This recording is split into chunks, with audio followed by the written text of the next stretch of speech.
I think last year had to happen so that this year could happen. I think that's a lesson I take with me all the time. Sometimes bad things have to happen to you so that the old you can die and a new one can be born. Solid count, gets a snap, Sept throws, passes, intercepted, touchdown Nebraska. Pick six, Tommy Hill, pick six. I called it out before we went to the game. I said it was going to be a pick six for me today, so I got it. I'm grateful for it. Shows a little pass is nearly picked off. No, caught. And then caught by Lanier and into the end zone for a touchdown. You just got to go 1-0 every week. 1-0. So this is one game, we 1-0. Next week, I go 1-0 again. Snap put down, kick sitting is blocked at the line of scrimmage. Huskers block the kick. Keep the 0. Gets pressure, gets hit, goes down. First sack of the game, Ty Robinson with the sack for the Huskers. I've seen this movie. I talked about it last week, it's us versus us. We're playing to our standard to go out there and execute. I know the second half didn't look as pretty, but, a win's a win.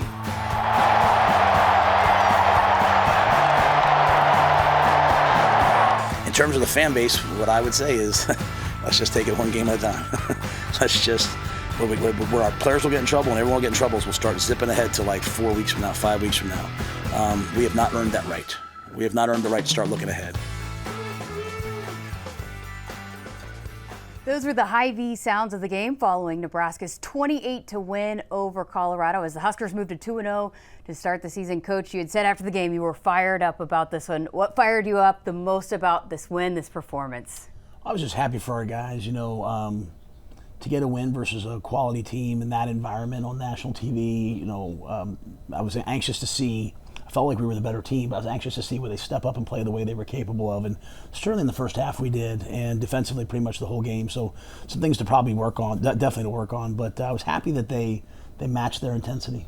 Just an electric atmosphere. How big of an impact did that make? How much do you hope the crowd continues to make an impact for you guys? I'll tell you what, it's hard to play in that. It's hard even to be the home team. That's a great thing. So, we have the best fans in the nation. I'm sure they'll continue to do it.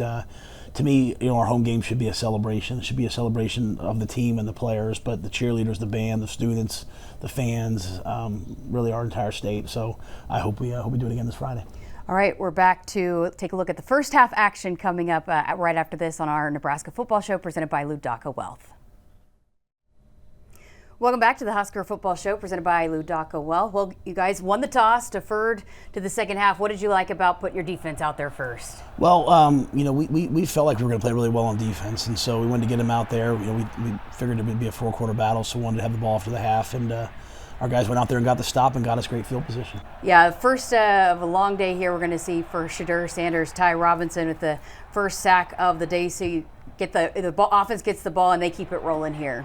Yeah, great job by really that one thing that we didn't show there was Isaiah Garcia-Castaneda returned a punt about 12 yards, got it to the 50, and that allowed us to really get the run game going, got downhill, and Dante ends with the counter for a touchdown. Gotta love the start by your guys, both defense and offense. No doubt. 2 weeks in a row now we've scored on the opening drive, scored a touchdown, so our guys are coming out ready to play.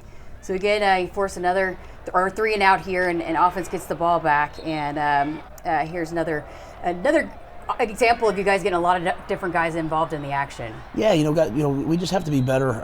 This was a the missed block there on the bubble screen, and then the hold there forces us to punt. But Bushini comes out; he's a weapon. Tommy Hill. Everyone's going to talk about the pick six, but little plays like this also matter a ton. And again, it's 2 drives in a row that we're making them start backed up in their own territory. So the 60-yard punt from Bushini sets up for this, and boy, you guys were fired up after this score. Yeah, so happy for Tommy, and great job. He wanted to throw the ball to the guy on Bullock. Bullock did a great job. Had to go outside late, and Tommy had the confidence to go make the play. Here's another sack by your black shirts. This one's going to be MJ Sherman here on this one. Yeah, great effort. Kai came off the edge. Got a hit on the quarterback. MJ finished it off. I thought we had great coverage all day, except for maybe 2 or 3 plays, and guys were winning on the perimeter. So offense gets the ball back here, and Dante Dowdell with another physical run. What does his physicality do for this offense? Well, it's just hard to withstand that for 4 quarters. He's gonna pound the football, and that opens up some big runs later. That one was called back for Ramir, but I think people have to want to tackle him. So again, here's another look at the offense here. You guys get a penalty here. I think it was a big play, and then a penalty call. What do you like about Dylan recognizing when there's a potential to get that PI call? Yeah, I think Dylan loves throwing the ball deep. He's going to push the ball down the field. He gave us a chance there. Unfortunately, we missed this field goal. It's one of the areas, special teams wise, we have to make a jump this week, and that has to be guaranteed points. Was there a certain issue there that caused the missed field goal? I think we've had a bunch of them, to be quite honest. We haven't snapped the ball well.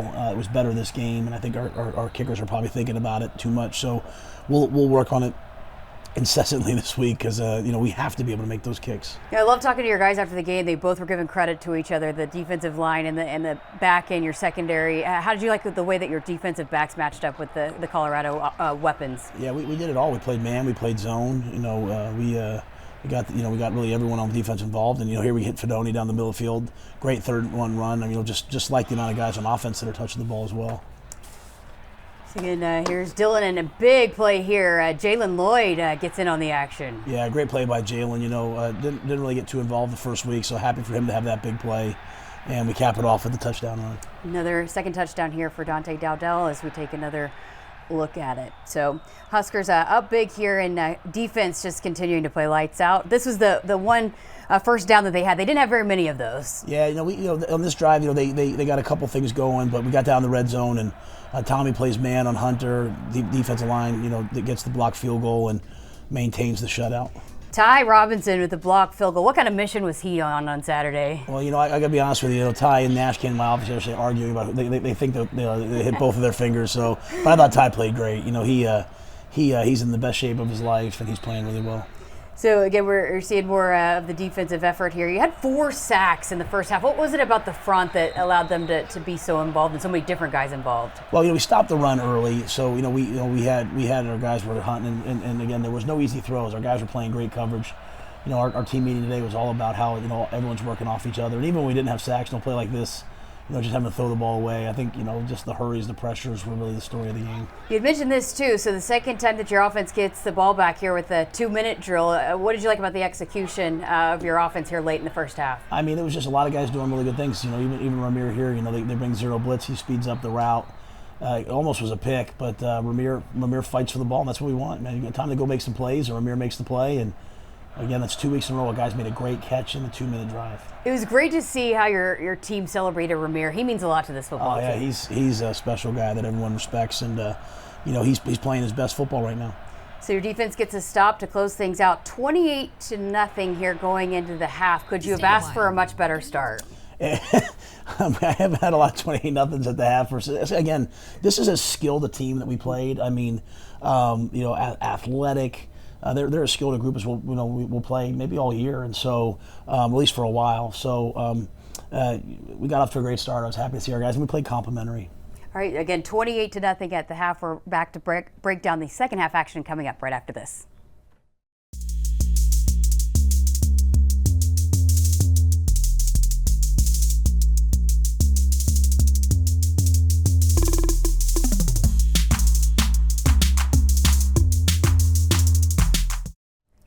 Welcome back to the Husker Football Show presented by Lou Well. We pick things up in the second half. Again, Huskers with a 28-0 lead. Your offense gets the ball first here. They go 3 and out to start, but what were you looking for here out of your team to close this game out? Yeah, I expected a better start, and didn't like the way the first half started. We go 3 and out. We let them drive the ball.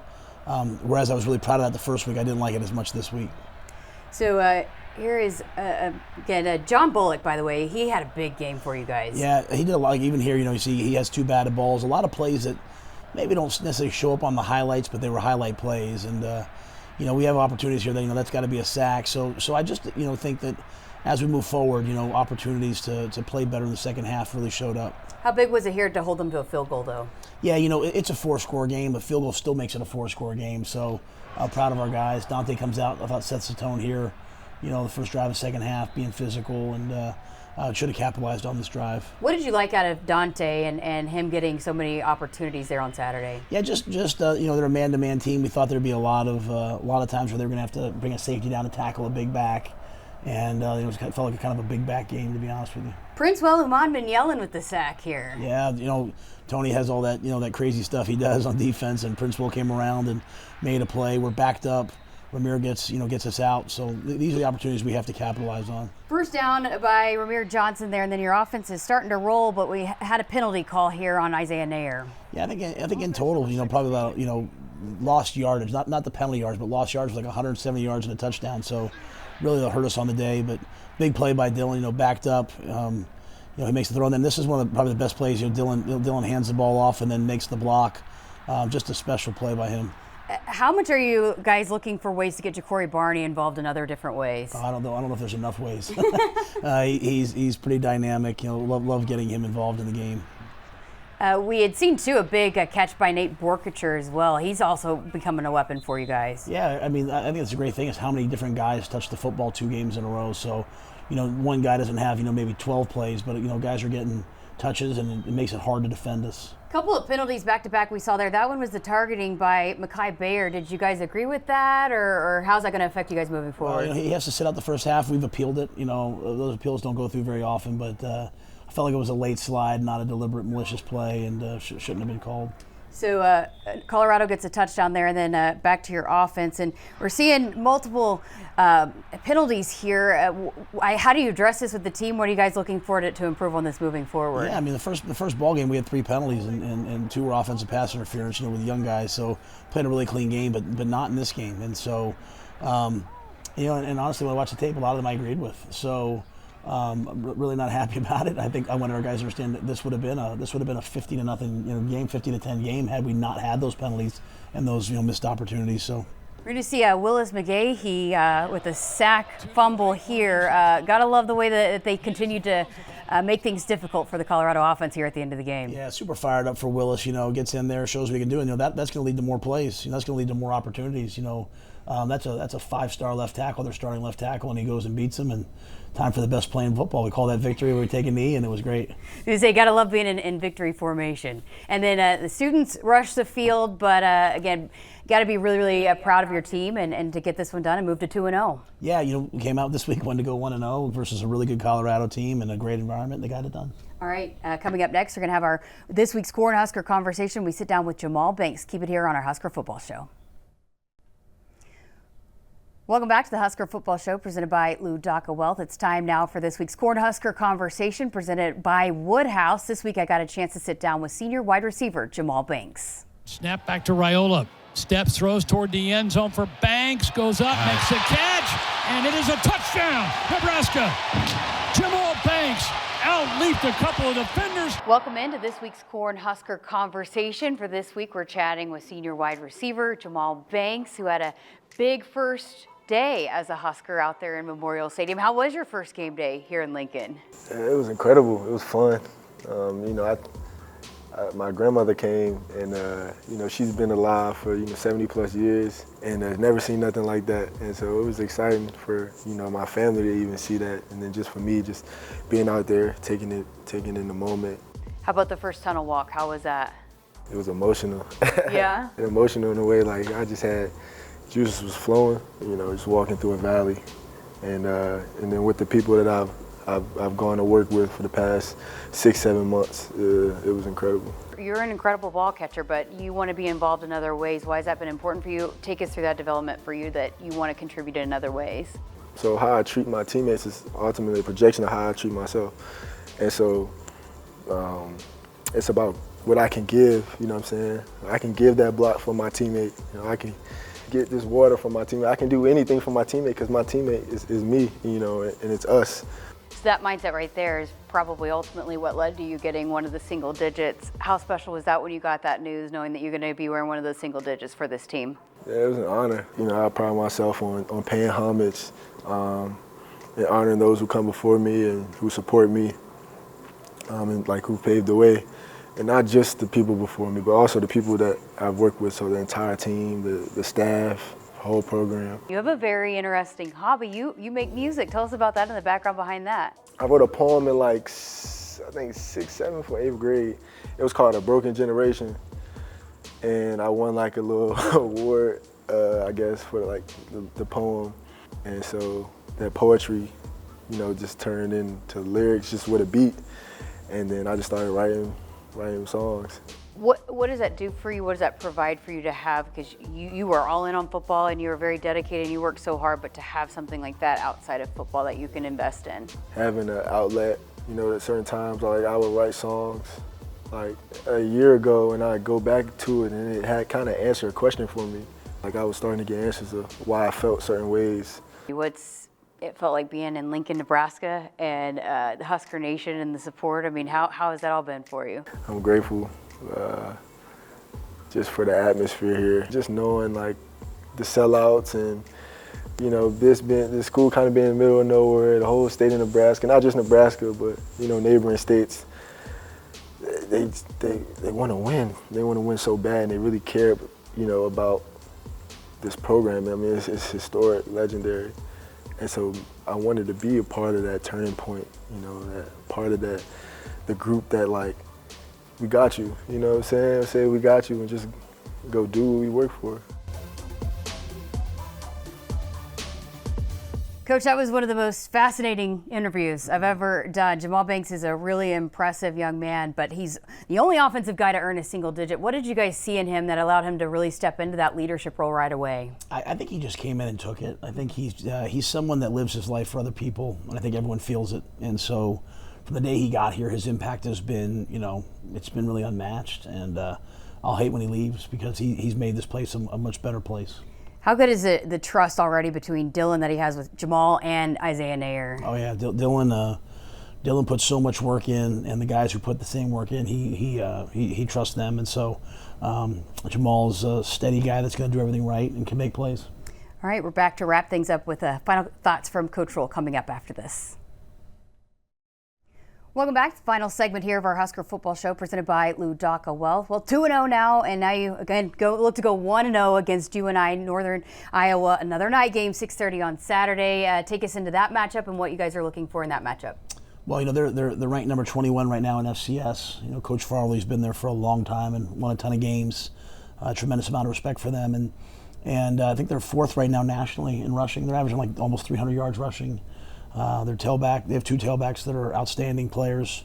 They play great rush defense, so it'll be a great matchup for us, a great test, and you know, we'll have to make the same improvements this week that we made last week, really in all phases, especially on our special teams. Coach, best of luck. Appreciate your time as always. Thank you. Again, that is Coach Rhule here on our Nebraska football show. We're back next week to break down the game against UNI.